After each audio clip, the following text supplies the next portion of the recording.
Bienvenue dans cette nouvelle édition de l'Africa Tonight. Voici les titres. Ce mercredi 30 juillet, le Maroc célébrait le 15e anniversaire de l'arrivée du roi Mohamed VI sur le trône, l'occasion de revenir sur ses années de règne et sa politique de développement.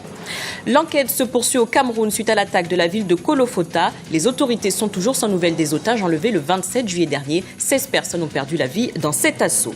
Et puis le marché solaire gagne du terrain en Afrique, un succès qui conduit à la création de nouveaux emplois. Mais cette solution énergétique pourrait comporter des risques à long terme.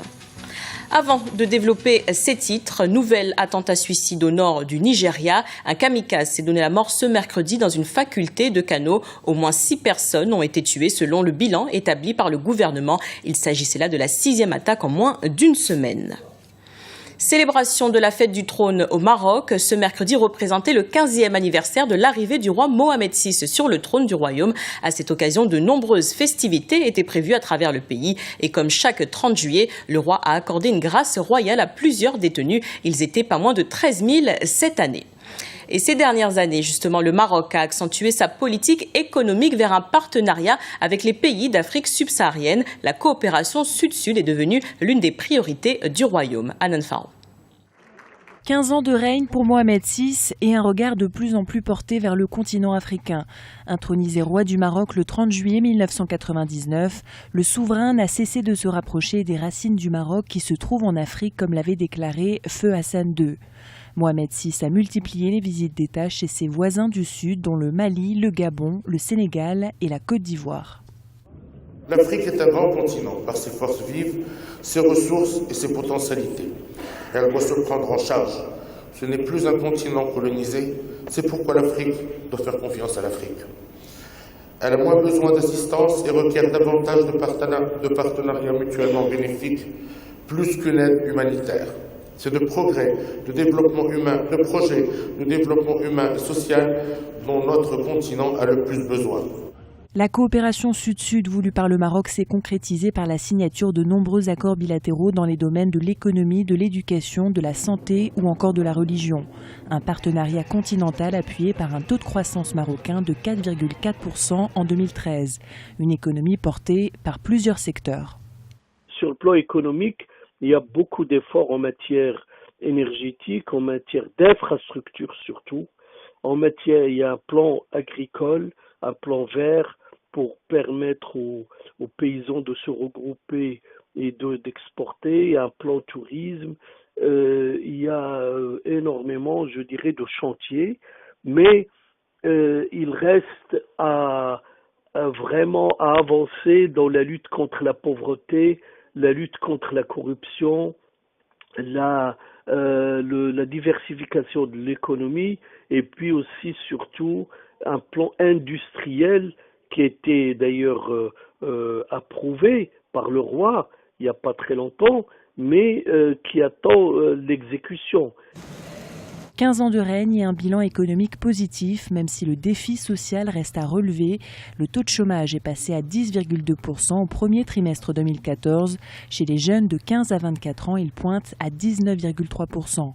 Côté éducation, le taux d'analphabétisme a été divisé par 2 depuis l'intronisation du roi Mohamed VI. Les recherches pour retrouver les otages enlevés dimanche dernier dans le nord du Cameroun se poursuivent. D'importantes mesures ont été prises par l'État camerounais, comme le déploiement des forces militaires dans la zone, une réaction jugée réactive selon certains. Ibrahima Zindiaye. Vers le renforcement de la présence militaire dans les régions nord et de l'extrême nord du Cameroun. Des réunions de sécurité et de crise se tiennent à la présidence de la République et à l'état-major des armées depuis l'attaque de Kolofota qui a fait plus de 15 victimes et de nombreux otages, notamment l'épouse du vice-premier ministre Amadou Ali, mais également le maire de la ville de Kolofota. Plusieurs mesures ont été déjà prises face à l'urgence, comme le renforcement du dispositif sécuritaire pour lutter contre la secte islamiste Boko Haram.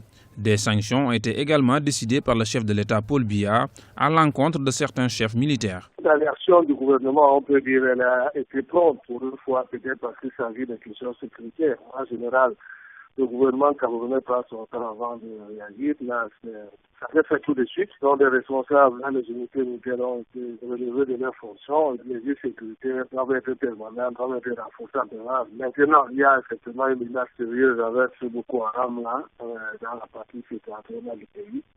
Et On espère que les nouvelles mesures vont porter leurs fruits. Le gouvernement camerounais, les autorités camerounaises ont longtemps dormi sur les slogans de « Nous sommes un pays de paix, nous vivons en paix ». Ça, le président Podea, la paix est préservée. On a passé le temps à claironner ces chansons-là.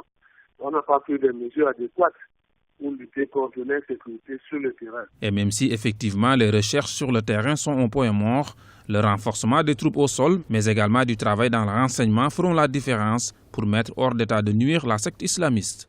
Au niveau des recherches, on n'a pas plus d'informations que cela. Je crois que les recherches se poursuivent. On en saura un peu plus dans les prochaines heures et peut-être dans les prochains jours. Les groupes armés terroristes n'ont pas plus de moyens que l'armée camerounaise ou la police camerounaise. C'est un problème d'organisation. Et moi, je ne crois pas que c'est l'aviation qui peut résoudre la question de Boko Haram. C'est davantage au niveau du combat au sol et surtout du renseignement. La lutte contre Boko Haram est une priorité dans la région. Depuis 2009, plus de 2000 personnes auraient trouvé la mort dans les attaques attribuées à la secte Boko Haram, selon des organisations de défense des droits humains. Dans le reste de l'actualité, en Guinée, bousculade lors d'un concert à Conakry ce mardi soir. Bilan au moins 24 morts et des dizaines de blessés. Les autorités ont décrété une semaine de deuil national. L'accident s'est produit sur la plage de Roquebané. Habib Diallo, membre du comité de gestion de cet endroit, évoque les circonstances de cet événement tragique. Hier, il y a eu un drame à la plage de Roquebané par rapport aux spectateurs. Les jeunes qui étaient là, le nombre était pléthore. La plage était remplie. Donc vers les 20h, on a annoncé la fin du spectacle, le dernier groupe qui évoluait. Les premiers groupes ont cherché à quitter la plage. Mais il y avait un nombre de groupes aussi très important dehors qui étaient curieux, qui voulaient vraiment ne pas manquer la fête. Donc leur rencontre à la sortie a fait une collision. Donc beaucoup de gens, les plus faibles, les plus jeunes, sont tombés sous les pieds. Certains ont été piétinés, d'autres ont été blessés, il y a eu des morts. Encourager les investissements justes en Afrique, telles sont les recommandations de l'Africa Progress Panel mis en place par Kofi Annan. Un point qui sera évoqué lors du sommet États-Unis-Afrique du 4 au 6 août prochain à Washington. Selon les experts, une grande partie des financements ciblent des secteurs qui ne contribuent pas nécessairement à améliorer les conditions de vie des populations. Plusieurs pays africains, à l'instar du Maroc et du Tchad, optent pour le solaire. Cependant, selon certains spécialistes, le solaire ne serait pas la solution adaptée pour pallier à l'insuffisance énergétique. Adan Faro. L'Afrique serait-elle en passe de devenir le plus grand marché au monde pour l'énergie solaire ? À en croire les experts du domaine, le continent dispose de tous les facteurs pour faire du soleil un atout quantifiable. De nombreux pays misent sur leur ensoleillement exceptionnel et affichent une volonté politique clairvoyante en matière d'énergie renouvelable. C'est le cas du Maroc avec son plan solaire baptisé Nour. À Ouarzazate, où les travaux de la centrale solaire géante se poursuivent, la faculté forme déjà les ressources humaines de demain. On sait que le plan Maroc solaire, c'est un plan qui est gigantesque, qui s'étale sur tout le royaume. Et notre ambition, c'est de former d'abord dans un premier temps des techniciens, des super techniciens qui savent, qui peuvent s'engager dans l'entretien des équipements de ces centrales. Un peu plus au sud du continent, au Tchad, le soleil brille de 2750 à 3250 heures par an, ce qui donne en moyenne 4 à 6 kW par heure, par mètre carré et par jour. Depuis 2 ans, le président Idriss Déby Itno a également engagé son pays sur la voie des énergies renouvelables en intégrant le solaire dans toutes les nouvelles constructions d'édifices publics. Malgré cet enthousiasme affiché par certains pays, des spécialistes en énergie tirent la sonnette d'alarme. Le solaire n'est pas la solution adaptée pour pallier notre insuffisance énergétique.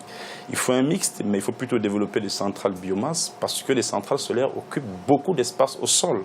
Et si l'Afrique aujourd'hui commence à développer beaucoup de centrales solaires pour avoir beaucoup de mégawatts, c'est beaucoup d'hectares qui sont mobilisés pendant 20-25 ans. Ça veut dire qu'on risque d'avoir un deuxième problème en résolvant un autre. En plus de la question de l'espace occupé par l'énergie photovoltaïque, le prix d'acquisition demeure élevé pour la moyenne des ménages africains. Pour révolutionner l'Afrique avec l'énergie solaire, les pays du continent devront savoir résoudre une équation où se mêlent économie et social. Nous vous remercions pour votre fidélité. Dans un instant, une nouvelle édition de l'information sur Africa 24.